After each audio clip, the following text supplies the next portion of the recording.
Toby Keith passed away. The news came out this morning. He was in studio a few weeks ago. And he didn't look like the Toby Keith that we've known because he had been battling cancer and had been going through different procedures. Was pretty thin, but was still super positive. Yeah, his demeanor still had the big Toby Keithness about him. Like seemed just more fragile, but still seemed very much him. So right. It was he was wearing a lot of clothes though to try to not show that his health wasn't good. I mean, multiple coats. He had sunglasses on. He had a hat on. But the sunglasses he had on. Oh, he always had sunglasses on. Yeah, but these looked especially like big and almost like a rapper. Yeah, they were bigger. They were bigger. Yeah. But still came in, and if you weren't able to see him and you just heard it, you didn't watch it back, you would have thought that here's a guy on the other side of it, because that's why he was coming out. And I don't know this for sure. But what it seems like is maybe this is what he was doing one final time instead of this is what he's doing as he comes back. Like this is him doing his last shows in Vegas and like his last round doing any sort of media or hanging out with us. And I feel super fortunate that he was here just a few weeks ago. And I told you guys that are listening, like, call. If you have a story, let's go, because we have 100, but you just don't want to hear ours. Like, for example, line 3, Kim in Washington, D.C. Kim, I appreciate you calling. Let's go over to Kim, if we can pick her up. We have everything's broken. All right, so it's new phone. I clicked it. It acts like it's good. Kim, can you hear us? Right, I hit 3. We have new phones. There we go. Oh, whatever happened, that was the weirdest Hi. sound. Hey, Kim. Hi, good morning, studio. Morning. Can you tell us your story? Oh, it's a great story, and it just totally epitomizes what kind of guy he was. My husband was a Marine, a career Marine, and we did 2 tours at Parris Island as drill instructors. And it was the summer of 2002, right after 9/11, of course, not even quite a year before. And the first 2 weeks of the recruiting process, when they actually get to the depot, those recruits are gone for 2 weeks. You don't see them, you don't hear from them, along with our husbands and all the other families who are missing our husbands as well. Well, Toby Keith was in the area. He had done a concert either in Charleston or Savannah. And he actually made a detour.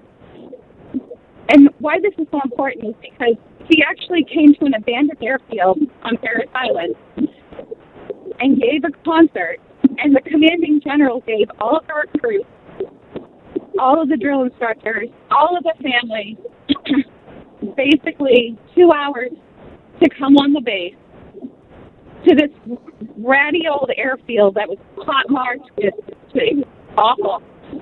But they had a stage set up, and Toby gave a killer performance. Killer. And he just loved his truth. He loved being American. For him to take the time out of his downtime to give this concert. And not only did they give a concert, they catered a barbecue for everybody there. No doubt that Toby Keith loved America.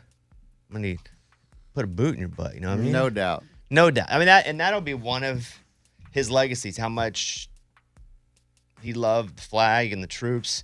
One of the shows that we played with him, Eddie and I went to, D.C. Yeah. Right outside of D.C. And all before the show, because we were going to go back. And again, Toby had invited us to come open for him last minute because something had fallen through. Like, sent his plane to come get us. He's like, hey, can you guys come open for the show? One show. Yeah. And we were like, yeah, sure. It's kind of a quick deal. So he sent his jet, picked us up, flew us up there, and they were like, hey, Toby wants to see you guys. Because it was kind of like land and fire, meaning we were in and going. So there wasn't a lot of time to, like, whatever. We don't do anything anyway, but we weren't there all day. And they're like, hey, Toby wants to see you. And we go back to see Toby, but we couldn't get back there yet because there was a line of people that Toby was talking to. It's probably 13 or 14 people. And so we're like, we'll just come back. They're like, no, hang out for a second. You should see this. And so Toby had brought in a bunch of people from Walter Reed, the hospital where a lot of the injured military men and women were. And they brought them all backstage and was hanging out with all of them and just spending a few minutes with every one of them. That's awesome. And that wasn't something that he put up on social media because it's probably something he did or I know he did a lot, but something he did consistently. Every time that he was able to do it, he did that. And I think that's what a lot of his legacy will be. Yeah, I feel like Kim's story is probably one of multiple over all of these years where he would, maybe if he learned of something or knew of a place during his downtime, he would just pivot and make it happen. I do want to talk to Rod, Rod is the head of iHeartCountry. And the reason I want to talk to Rod is because Rod went to his show in Vegas, which was basically his last run of doing shows. And Rod, like me, was like, man, how's he going to play? Because, again, he looked like somebody who'd been battling cancer. He was frail. And I remember Rod, and I can let Rod tell the story. It started off, and I was like, oh, boy. But then by the end, he was rocking it. Rod, what was Toby's last show like? Oh, man, I have so many thoughts. Thanks for letting me share because it's obviously coming, rushing back to us as we wake up to the news. But, yeah, we go to Vegas, and we got the, fortunate opportunity to go backstage, say hi, and take pictures, which now is, an amazing memory and something special to have been a part of. But, yeah, I called you right away. I'm like, you wouldn't believe it. Like, this Toby Keith show is crazy. And keep in mind, when I saw him, it was the second night of back-to-back night. And you just didn't know what to expect, right? This is a guy who was persevering but battling. And I can tell you for sure that, he didn't get on stage and do 45 minutes. He didn't get on stage and do an hour. He did an hour and 45 minutes or more, which was just remarkable to watch. And you said it. From the start of the show to the end, he got more energy by the end. I was worried, like, hey, when is he going to tap? Because, again, that is a difficult thing to physically get through. And the last three songs were bangers, right? He had more energy. He was feeding off the crowd. It's what he did, right? You could see that an artist who lived to perform got all that energy from the crowd. And he walked off stage stronger than he walked on stage. It was honestly remarkable to watch it. What was the crowd like with Toby, and was it just a pure sing-along the whole time? Oh, the whole time. Obviously you jump on your phone if you've got stuff and start looking at pictures or videos. I mean, I was in the crowd doing that whole thing, phones up for all the songs. The only one that wasn't really sing-along but was a huge moment, as you can imagine, is Don't Let the Old Man In. He just sat there, just him and a guitar, and I was about to post a video of that one. I mean, that's now even more touching than it was. But everything else, every word, it's sing along from start to finish. But let me add this, because I told you this after the show.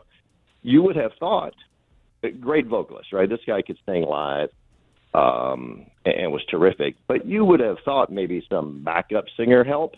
To my knowledge, it was him, right? He wasn't looking for people to fill in any notes that he couldn't hit, any of that. He hit them all, and it was just Toby and his amazing band. It was cool. Eddie and I played Frontier Days with Toby, and it's a whole set of, there's like 7 or 8 artists, but we were direct support for Toby. It was Toby. This is a different show than the DC one. Muddy, it was just awful weather-wise. Place was still packed. And so we played up until like 9:30, and Toby played after. But I remember Rod being like, I was on the bus with Toby Keith till like 3 o'clock afterward. Because Rod came with us. Just Toby sharing stories larger than life. What can you share from that? Well, again, another situation, I had no business being there, right? But next thing you know, because I was hanging out with you guys, you're the opening act, and they wanted a chance to say hey to Toby. I'm like, cool. To your point, next thing you know, it's after midnight. we're having a great social event, and the guitar comes out, and there's nothing like it, right? A legend literally sitting in front of me, just picking on the guitar and singing. And that's when he told the story about "Don't Let the Old Man In," which is a line he got from Clint Eastwood. He played golf with him at Pebble Beach. Clint Eastwood getting up there in years. And Toby's like, how do you play golf every day? How do you come out here and hang out every day? And it's Clint Eastwood who gave him the line. He wakes up, and he doesn't let the old man in. And it turned into this song, and I watched Toby picking this song that I'd never heard before, and it was life-changing, quite honestly. I will never forget that moment, as late as it was on a tour bus. Well, we appreciate the time coming on with us this morning. And for those that don't know that song, we're going to play it coming up in a few minutes. That's the last song. Because he had put out a single before and then had just decided, we're going to do it again. And when he was here the last time, that's what he was saying. Yeah, it's kind of weird we're doing this, but we're going to do it again. So we'll do that coming up in just a second. Rod, thanks for your time, man. Oh, I appreciate it. God bless Toby Keith. What a powerful line of, like, even just thinking about that right now. And I think when the song plays, like, listening to that and a reminder to all of us of, even how we can wake up and what we can do with our day, of not even, like, if you're older, don't let the old man in. I say don't let the wussy boy in. Yes, or that, or don't let the every day. No, every day. The complainer in, or whatever you're feeling. Like, don't let that person in. Look in the mirror, you wussy boy. Don't let him in. Don't let him in. That's your version of the song? Don't let the wussy boy in. All right, let's do this. Let's do Courtesy the Red, White, and Blue. And just because this is the jam, and we'll do Don't Let the Old Man In coming up in a few minutes if you haven't heard it or it's been a while. But we're doing Toby for, I don't know, until we don't. I don't even know really what to say, but until we don't. Rest in peace. Here we go.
texting with my father-in-law right now, who is massive Oklahoma fan, lives in Oklahoma.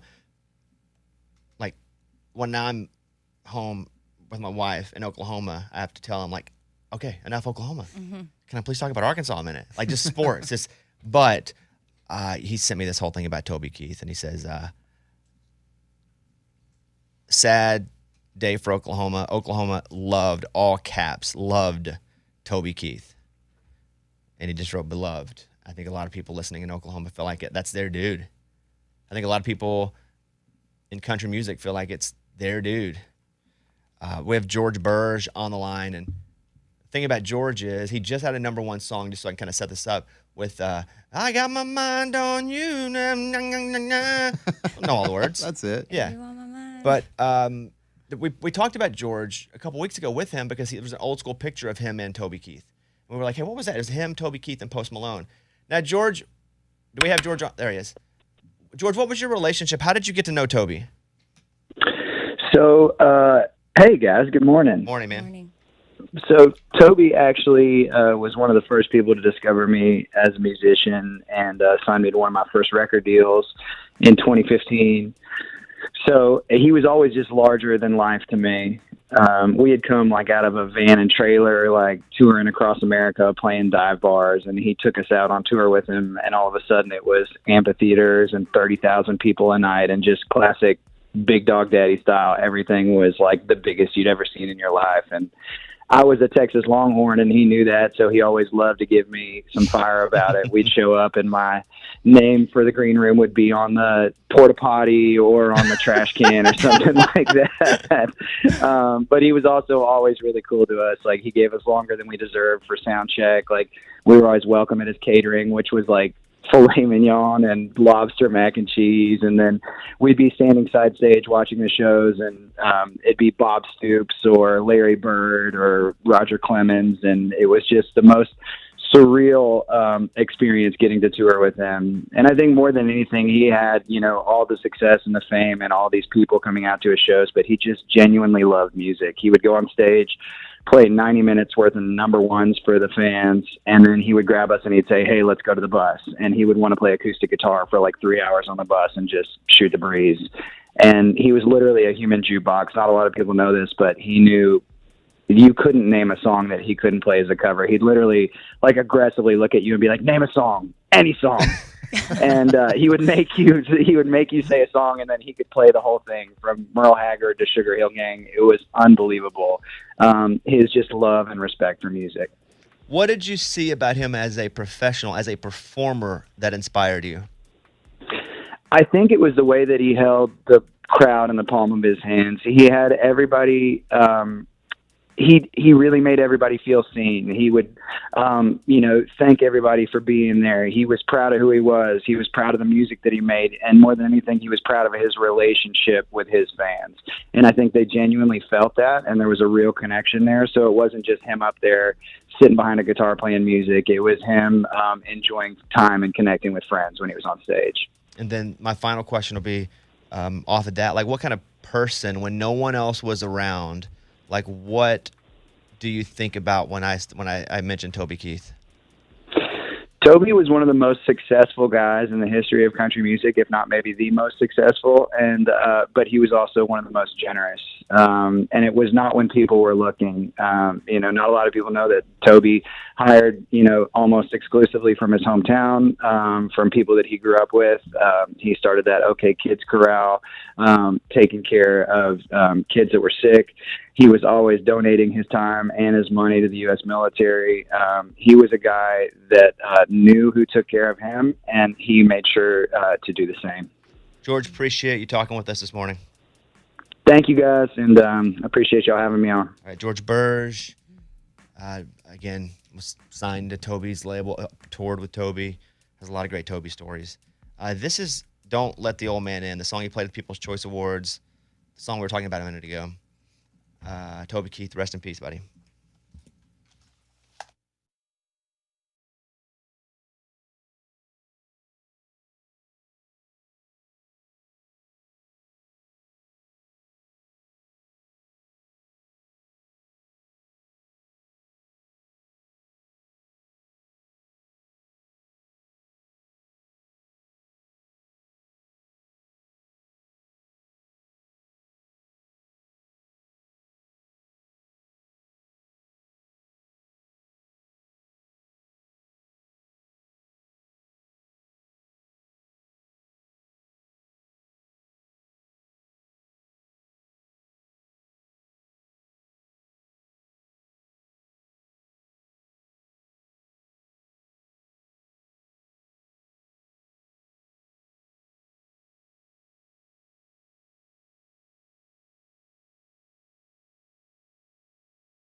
news. Country star Toby Keith has died.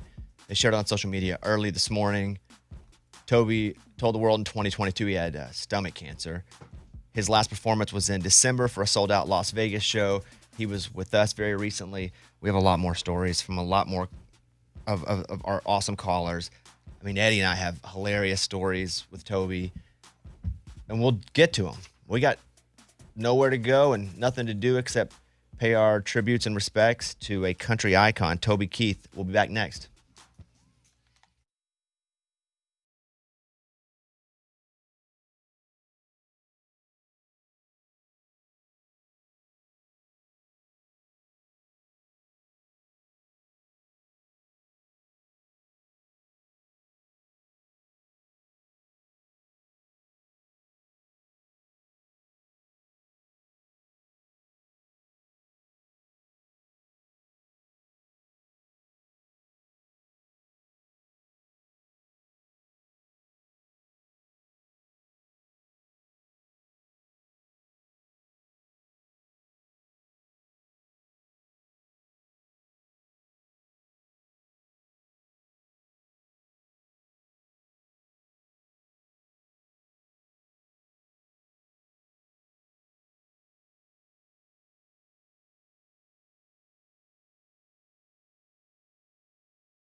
spending a lot of the show, if not most of it, talking about Toby Keith.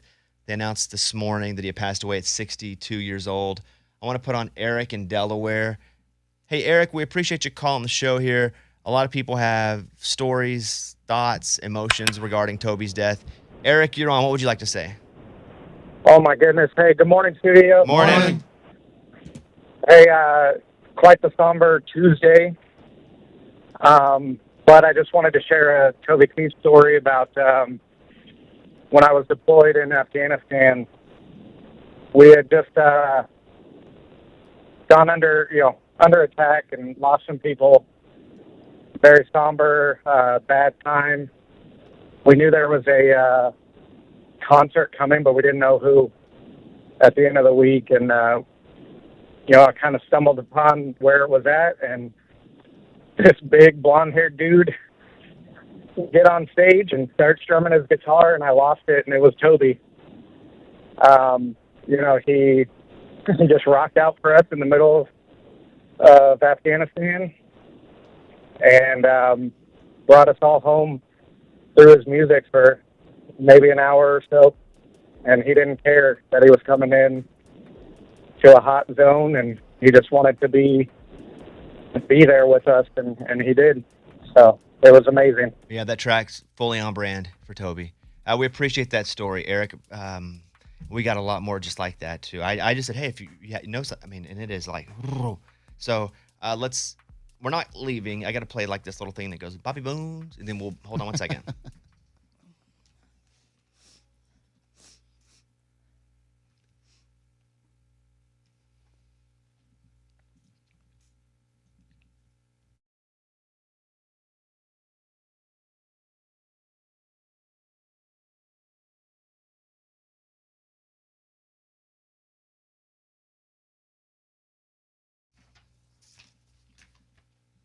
Toby Keith had 20 number ones, but he had songs that weren't number one that were bigger than his number one songs, or at least up there in that same category. First ever number one was Should Have Been a Cowboy, 1993, Jam. And I think what I'll do here, I'm going to do my Mount Rushmore Toby Keith songs. Okay. It's hard because there are a ton of, depending on, because Toby had different eras too. It's like Taylor had eras, so did Toby. Right. Again, just waking up, Toby Keith it was announced that he passed away this morning at 62 years old. So that song I'm talking about that wasn't a number one, but that is massive, I put on my Mount Rushmore, which is Red Solo Cup. Red Solo Cup, I fill you up. Let's have a party. Let's have a party. I put Should Have Been a Cowboy up there too, because that was I was like 12, 13. I don't know, but I remember that was just the introduction, and I was like, man, I should have been a Cowboy, except I'm a wimp. That's not what I was thinking. See, this is when the Dallas Cowboys were winning Super Bowls. Oh, I didn't think about that. They would always use this song when they would show highlights. I loved that. That's your association with it, huh? Oh, yeah, I loved it. Dang, that's good. And listen, I'm not a big beer drinker. By the way, I'm not a beer drinker at all. By the way, I've never tasted beer. But I loved beer for my horses. Justice is the one thing you should always find. You gotta saddle up your boys, you gotta draw a hard line. When the gun smoke settles, we'll sing a victory tune, and we'll all meet back at the local saloon. We'll raise up our glasses against evil forces, singing whiskey for my men, beer for my horses. Yeah. So good. So good. Sometimes you forget. You forget, yeah. Because they don't play that one a whole lot, but that's a jam. And then this one, and my wife is again, proud, diehard, Okie, Oklahoman, Oka.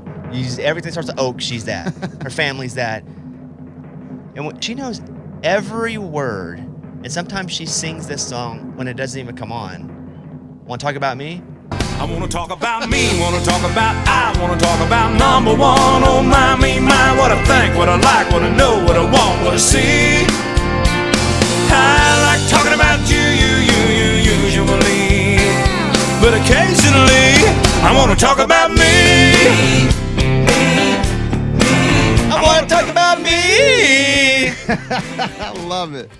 And I think about two little references on this show. For example, do you know how many times it's come up, not specifically about Toby, but with Lunchbox, whenever he wants to reflect on somebody else being a loser that he knew when he was younger. And he sings, "How do you like me now?" Dude, that's a song. That's a song. That's it. Like me now? How do you like me now? Now that I'm on my way, you still think I'm crazy standing here today. So I'm going to share this story. I mentioned it earlier a bit, but if I'm going to unfold it a little bit. We were, I don't know, just in studio one day, and Toby Keith was touring, and whomever was opening for him was not able to open for him for a show. We knew Toby, and Toby calls and goes, "Hey, can you guys come and do open a show for me?" The opener fell through. It was Eddie and I, the Raging Idiots. Now, it was so quick, and we have a full band usually when we do big shows. Not this time. But is he on now? Yeah. Okay, well, let's hold this story then. Okay. Yeah, turn him on if you can. Jake Owen is on the phone, and Jake is one of these guys that I know had a real would be really and is really sad about this. So I even thought maybe I don't reach out to Jake, but then I just wanted to give Jake the chance, as emotional as he is about Toby, to talk about it on a stage where a lot of people could hear how important Toby was to Jake. Jake, good morning. You heard the news. What are your thoughts? Hey, man. Hey, guys. It's just tough to really process, man. It's kind of paralyzing, really, how much not just, take myself out of it and the world and put them first and think about what he did for so many people. And I think that's what a lot of people don't realize is, his music was great, but he went on over 300 USO tours. And I know he spent a lot of time with my good buddy Scotty Emmerich going over there and visiting all those soldiers and giving more of himself than just the music. And over the last probably couple years, I've been checking in with him on and off. And one of the most prolific things that he told me in a message back after I told him I was thinking about him, I was just reading back through my text messages, thinking about how fast you can lose someone. And he said, "Jake, just make sure one thing." He said, "Life is way bigger than this music. Make sure you leave something behind that bigger than the music." And I think that's important for everybody to know. Jake and I were down, I think we went to Orlando, and Oklahoma was playing Florida State. Now, Jake's a massive Florida State fan. Toby was there, massive Oklahoma fan. I was along for the ride because my wife's an Oklahoma fan. And, again, Toby loved OU, loved Oklahoma. And Jake and Toby, Jake and I went over to the suite where Toby was, and Jake and Toby didn't even fist fight right before the game. They loved each other that much, even though their schools were playing that night. It was just respect. It was such a respect and again, Jake has so many number ones, and Jake's my friend, but Jake's a big deal and has made a heck of a career out of country music. But to see just the respect that Jake had just for Toby as a person, as you were sitting there, it was like watching somebody who's great, look to somebody who has been great for such a long time. And I think a lot of artists felt that way with Toby, not even as a singer, not even as a songwriter, but also a philanthropist. I mean, I feel like a bit he was in a way, a mentor to you as far as how to live life. Yeah, I think he's a mentor for all of us as artists, really. And for those that had never got to meet him or spend time around him, I really feel for those because he left a lasting impact on me, just from a standpoint of being a strong guy that kind of did it his own way, that some might say could be brash at times. But I think that's what made him who he was, and he did what he believed, and that was always doing things for other people. And his wife Trish is an unbelievable woman and strong, and I played a lot of golf with both of them, and I just can't imagine what his family's going through right now. But it's just important that everybody out there knows that he left an incredible gift of his music, but not only as a human being while he was on this earth, and that's all I could ever strive to do. Toby known to give, but could you talk about Toby as a songwriter just a bit? Because we know Toby, the singer. We know Toby, the larger-than-life presence. We know Toby, the person who gives a lot. But I think something that happens with even artists like yourself, the songwriting part of it isn't really that public because you write it in a room, and who knows who writes what. Toby Keith, as a songwriter, what would you say about him? He's up there with guys like Merle Haggard, you know? I mean, there's no doubt about that. And one thing that people don't realize about Toby Keith is if he had, I mean, I can't imagine how many number ones the guy had, over probably 40 or 50 number ones.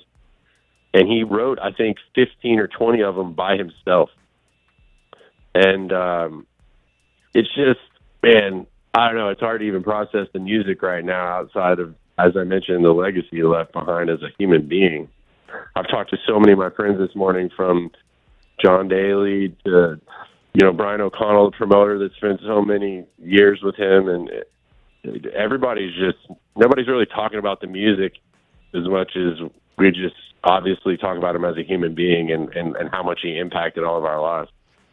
Well, and so I think it's great. You guys are shining a huge light on him, and I hope that we all as a community don't just make this a day that we do this, that we always reflect on how much a guy like him has meant to us. Well, I know it was hard for you to come on, so I appreciate that. Love you, buddy, and rest in peace, Toby Keith. Thanks, Jake. Yeah, man. See you guys. All right, see you later. That's what you're going to hear people go to, is what kind of dude he was, even though he has so many number one songs. And most of us would just know him from his songs because we didn't know him personally, but those that knew him personally took something away from him that I think they didn't expect. The story that I was going to tell, I mean, this is a funny story, but Toby calls and goes, hey, can you guys come up last minute and open for this show in D.C.? It was right outside of an amphitheater at Jiffy Lube Live. It's considered D.C., but it's like Northern Virginia. Yeah. And we're like, yeah, but we can't get up there. We're not going to be able to take a Southwest flight. We can't drive that fast. Yeah, because it was then. And he goes, I'll send my plane. And so Toby sends his jet, and Eddie and I grab our guitars. We didn't have our full band, and we're just going to go open for Toby Keith. And so Toby Keith makes these shirts when we get there. It's like the Toby Keith, his tour. Let's just say it's called Toby Keith All Around the World Tour, and where they list all the dates. But it said Toby Keith All Around the World Tour with special guest Raging Idiots, and had one date on the shirt. Like a tour, when a tour shirt usually has it all down, but they like specifically made this shirt quickly for us. And so we go back, and I mentioned that when we get there, you know, we're in a bit of a rush because we were late and we're trying to sound check, and we go back to talk to Toby, but there are so many veterans who had been injured that were at Walter Reed they had brought to the show, and he's spending time with all of them. So we didn't need to spend a lot of time with him because we knew him, but I just wanted to say, hey, we're here. Don't worry, we're here. Look, here we are. We're good. Thanks for thinking about us. And he was like, so how do I tell, when we're on stage, how do we tell you? Because we had costume. We had like uniforms, outfits that we wore as the Raging Idiots because we did comedy. We wanted people to know that we weren't serious. So we basically had the same outfit on. And he said, you guys should come up and sing Red Solo Cup. Was the first thing. And I'm like, okay, I know that song. Well, the problem with knowing a song is you think you know a song until you're supposed to sing the song. Right. Because you know, Red Solo Cup, and then you forget, proceed to party, let's have a party. Yeah. And so you're like, oh God, oh no, I just sing along with it on the radio or play it. And so we're cramming our phones. And I'm like, do we sing it together? Eddie and I, he goes, no, I'll call on you. You're the white one, you're the Mexican one. And I'm like, okay. We got it. We got it. Yes, that's our cues. And so, because Eddie had introduced himself as the Mexican one of the Raging Idiots. It was me that went up to him. He was like, I'm the Mexican one. Yeah, and he loved that. Yes. He thought that was the funniest thing in the world. Like, all right. He goes, oh, no, you're the white one, you're the Mexican one. Got it. So we get up on stage, and he's doing Red Solo Cup. And again, I'm a little nervous because although I know the song, when you have to sing the words with the band in front of 20,000 people, and you know people are recording it just because it's Toby, and you screw it up, it's going to get posted on the internet. And also, you don't want to disrespect Toby and sing the song wrong. So Eddie and I are cramming. So this competition. And we're like, okay, I got it. So I go out, and he's like, here he is. The white one. Bobby Bones. And I'm like, luckily, got it right. Red Solo cup, I fill you up. Proceed to party. And he goes, and now, where's the Mexican one? Well, the thing was, he didn't reset the joke that Eddie introduced himself as the Mexican one to Toby Keith. So anybody watching was like, he's looking for the Mexican one. What? And you can see the whole crowd just being like, what is he talking about? The Mexican one. But to Toby, he knew exactly what he was talking about. He was just living what told him 2 hours ago. Right. He was like, where's the Mexican one? And then Eddie comes out and sings it, and it was awesome.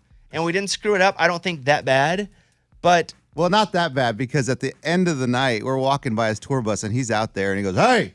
And I go, hey, Toby, thanks for having us. He goes, hey, next time, learn the damn words. Oh, is that what he said? Yeah.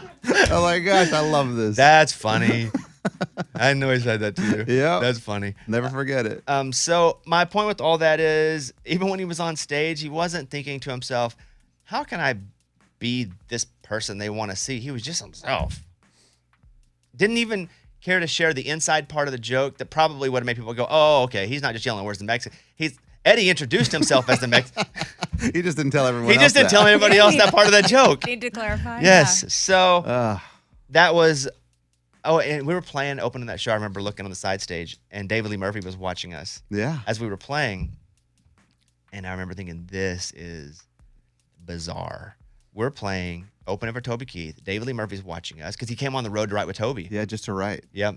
And Toby Keith is there. We're going to go see. It was just a wild night. And on brand, like people have been saying, there was military standing backstage too. Like you have David Lee Murphy and a bunch of military people, color guard, everything back there. A lot of Toby stories. We will come back with more. I have the first time he was ever on our show in 2013. I have some clips from that. I have callers. I'm going to try to get to whatever I can get to. Rest in peace, Toby Keith. They announced he died early this morning.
Toby Keith passed away.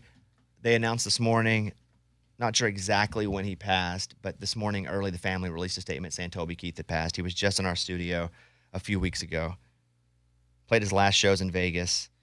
We had George Birge on, who just had a #1 with Mind on You, who toured with Toby. Toby was the first person to give him kind of a record deal. We had Jake Owen on, who was very close with Toby. I was texting with John Daly, the golfer who's friends with Toby, and I've been texting with him for the last few minutes here. And he said, hey, I want to come and talk on your show, but I can't quit crying. He was the best. We just talked a few days ago after his surgery.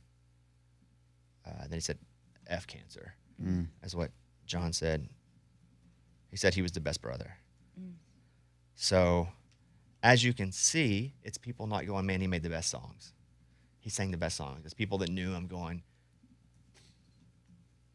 like, he was a guy, he was a human who cared about other humans.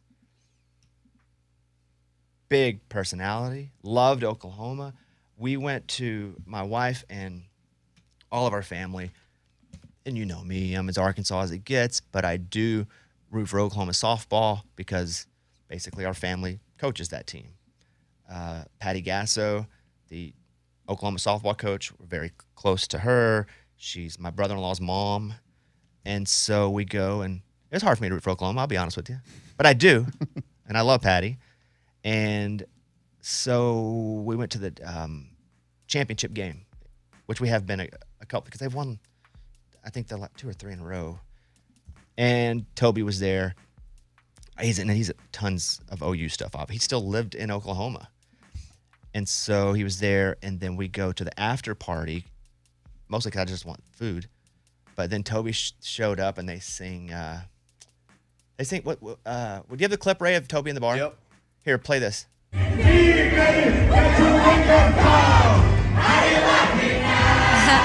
That's Toby and the softball team.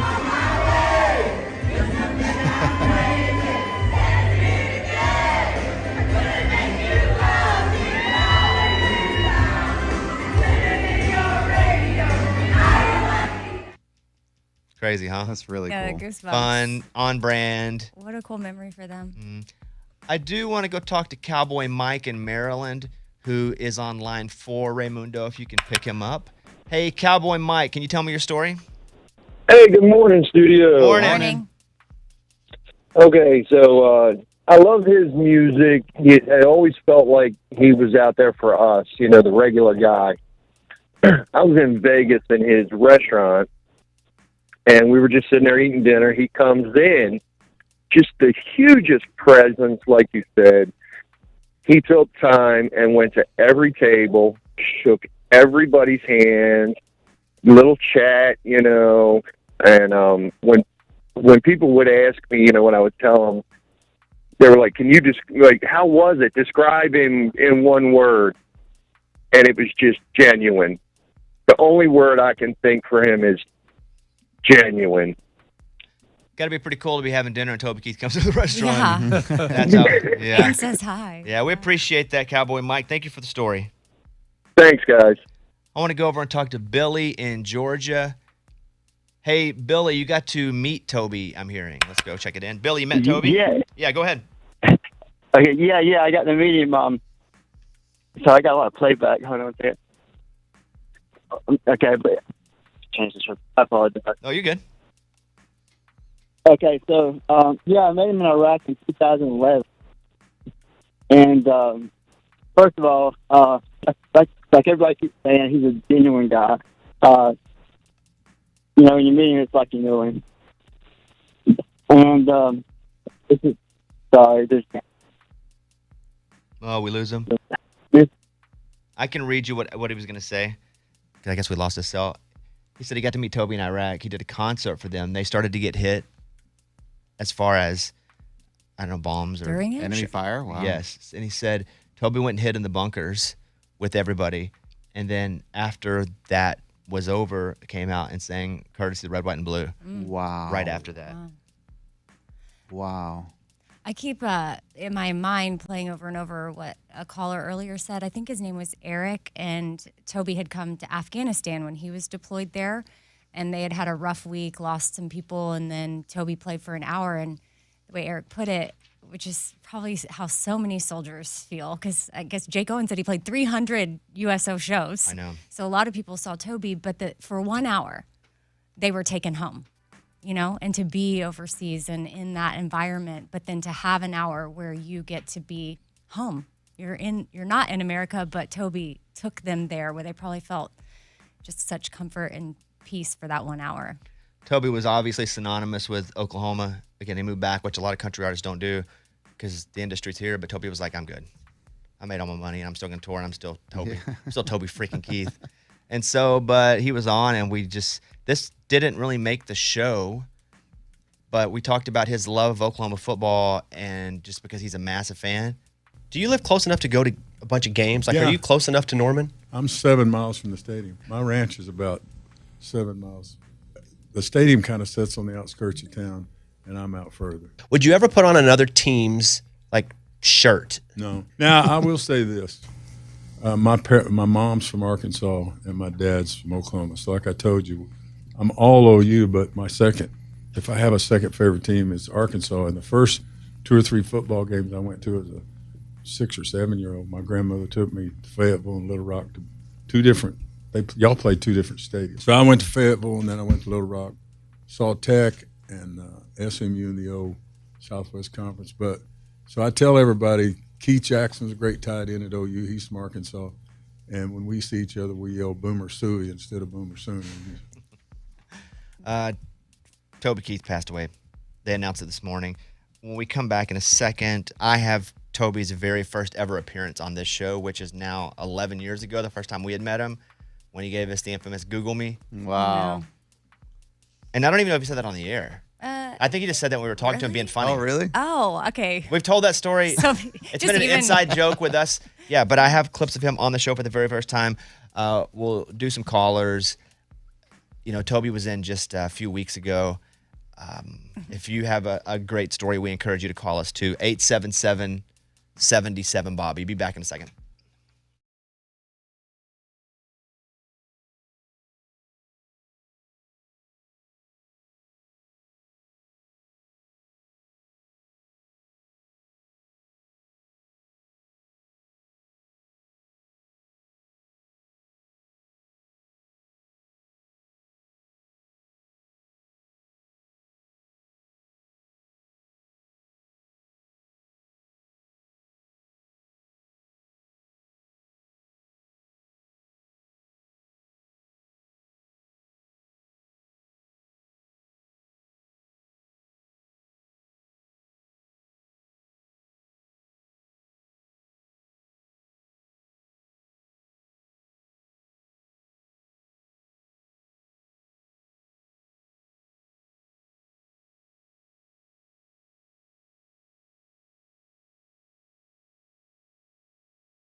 Country star, country icon Toby Keith has died.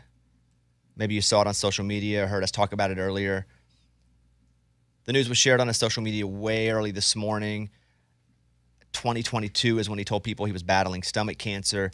Had kept as much of it private as he could. Obviously, we didn't know what he was going through. He was here just a few weeks ago, and we talked about his health. His last performance was in December. He did 2 shows, maybe more, sold-out shows, his final shows. Larger than life. The first time he was ever booked to come in, I didn't know what to expect. And again, we had just moved to Nashville. It wasn't like we knew anybody famous. And famous people coming to the studio at this time, we were just like, wow, this is crazy. We can't believe they're going to come. And I would say he was the first, like, big, extremely magnetic presence, and at times maybe even intimidating, because he was so large as a human, too. Not only was he there and he was like, I'm Toby, he was massive. Like 6, I don't know, 4? I don't even know how big he was. So everything about him was big. And so what we did is we pulled some of this from the 2013 in-studio interview, the first time that we ever talked to Toby Keith. I think before my voice even changed. I was still going through, before puberty. Oh, so it's really high-pitched? Mm-hmm. And so here we go from 2013, Toby on getting into horse racing with his dad, buying his dad his first horse, and winning its first race they entered. Here you go. How'd you get into racehorses? My dad had some family friends who he grew up with who had some homegrown racehorses. But around 94, 95, go to the track with them, watch them run their horses. And I said, Dad, I want to buy you a horse so you can. So I bought him bought half interest in a local horse, and we win the first race, and he was all excited. You won the first race? Mm-hmm. Did you expect to win the first race? No, the guy said, hey, I got a horse. I'll take $20,000 for half of him. So I bought my dad a horse. And he went to the track at Remington there, Remington Park, Oklahoma City, and won his first race. And it was like, and then I was hooked. I was like, I'm in. Did your dad get in the picture afterward? Oh, yeah. Yeah, he went down in the infield and got in the picture with the horse? In the winter circle. Yeah. Yeah. Here's Toby talking about Willie Nelson and what it was like to work with Willie back in 2013. So what's it like working with Willie, spending time with Willie? Well, the unique thing about it is the guitar player that's been in my band that I've had for forever, Joey Floyd, was the little boy in Honeysuckle Rose. So my guitar player grew up in the Willie family since he was in grade school. To be around them all the time, it was just like they were already family. I was in with them the second that I met him. And Willie's always been very professional, very good friend. Call you, tell you a joke. He loves jokes. If you know, he'll just call you up out of the blue and say, "Have you heard a good one today?" He wants to know when he starts his day out whether he's going to have some new material to lay on everybody all day. And it's amazing how big his heart is, and the little light that shines in his eyes, and what a great guitar player. How jazz he is, man. He is jazz. Willie is just jazz. His guitar is like an extension of his spirit, and he can really create music on a guitar that no one else can. You know, Toby has the I Love This Bar and Grill. That's the name of it, right? Yeah. I've seen them all over. I've been in them, but that's what it's called. It's I Love, right? I love this bar and I love grill. this bar and grill, yeah. He talked about sneaking into his own restaurant to watch the workers. Toby Keith, I love this bar and grill. Continue to expand. You have almost 20 locations now, right? I think there are 20. Are there 20 now? Yeah, maybe more. At press time, there was 18, so 2 have happened in the last hour. Like they're growing like weeds. We had twins. Yeah. So you ever go okay, you don't tell them you're coming, but you see one, you go in, you have a meal, and just, yeah? Oh, yeah. And then you get like bad service, and you go have a talk with the manager? Well, they usually don't get that far. I mean, when your picture's on the wall and it's your joint, you usually sit down and somebody goes, oh my God, Then they go tell everybody, and everybody freaks out. Yeah. So I snuck in one and actually didn't get it. It was in the afternoon, so it was like 4 o'clock in the afternoon, so it was tweener time of day. You know, the dinner crowd hadn't hit yet, and the lunch was way over. And I kind of snuck in a side door and sit down by the bar. And we'd been playing golf, so we had 4 or 5 golfers, so they just thought we were 4 or 5 dudes. And it took them 10 minutes to figure it out. But it took them a while to wait on me. I was like, hey, you're not getting over here quick enough. So let's slop some whiskey out here, girls. Come on. It's funny. Toby Keith, rest in peace, man. We spent a good amount of time with him over the years. not only in studio, but out of studio, on the road, opening for him, or I don't know, man. He was just larger than life for sure. Amy was drinking, and I know this was not on purpose. I've never seen you drink out of a red Solo cup before in the studio. No, I grabbed it last minute when I was walking out of my house. I hadn't even looked online yet. I didn't even know he had passed away. But I have these travel, or to-go clear cups I normally use. And I opened the door and I was out. And I thought, oh. So I go over to this other cabinet where we keep, the Tito's. And that's where the red Solo cups are. And I grab one. So that's what you're drinking? You're drinking No. Tito's? No, I'm still having my iced coffee, but I was like, oh, I gotta hurry, grab that, and I walk out, and then I'm sitting here drinking my coffee, and Mike D's like, hey, it's kind of fitting. Amy's drinking out of a red Solo cup today, awesome. and so that part is very ironic. Here we go. Red Solo cup, Toby Keith, Yep. Bobby Bone Show.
The Bobby Bone Show. Yeah, rest in peace, Toby Keith. We spent the last 2 hours telling stories, talking about Toby, our stories, listener stories, artist stories. If you want to hear any of that, you can check it out all on the podcast. We will put it up there. Just go search for when the show is over. Go search for the Bobby Bone Show on demand. We had Jake Owen on talking about Toby, George Birge, our stories. But it'll all be up on podcast if you want to listen to that again, or if you're just waking up. Sad news. Toby Keith passed away. I was very surprised. He was just here. I can't say I was shocked because I guess I wouldn't be shocked if anybody's battling cancer like that. But I was very surprised because my feeling was he was doing this all again to get started again. Mm. And now I think that maybe that wasn't the case. I think he was doing it again to do it one last time. Like coming here, like going to Vegas, like to play those shows. So rest in peace, Toby Keith.